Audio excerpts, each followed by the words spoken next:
Après les lois du 5 mars 2014 et du 17 août 2015, la loi travail vient intégrer de nouveaux outils et usages numériques dans l'ordonnancement juridique des relations de travail et plus particulièrement en matière de formation professionnelle. C'est ainsi notamment la formation multimodale, également dénommée formation ouverte et ou à distance, la FOD, qui a été reconnue dans le Code du travail comme une modalité pédagogique à part entière, pouvant être dispensée tant dans le champ de la formation professionnelle continue que dans celui de l'apprentissage. La spécificité de la FOD repose sur deux caractéristiques. Premièrement, la durée de la formation qui peut être estimée et deuxièmement, le stagiaire qui doit réaliser des travaux pendant sa formation. Ainsi, afin de sécuriser la traçabilité des temps de formation effectués à distance, en prenant en compte une durée estimée et non pas nécessairement réalisée, la preuve du bon suivi de la formation est établie à l'appui des travaux réalisés par le bénéficiaire,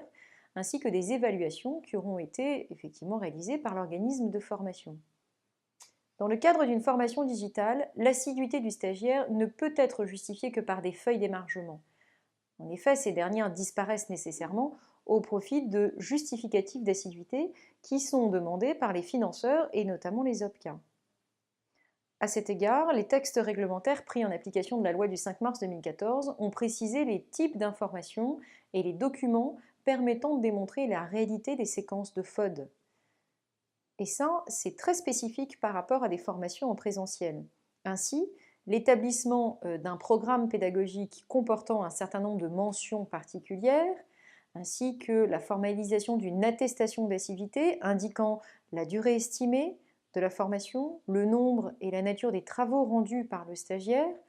ainsi que sa participation à des évaluations organisées par l'organisme de formation, ainsi que le cas échéant des précisions sur les modalités d'encadrement pédagogique, mais également techniques, éventuellement qui peuvent être proposées par l'organisme de formation, sont autant d'éléments d'information qui permettent de démontrer la réalisation d'une action de formation à distance et répondre ainsi à la nouvelle exigence légale.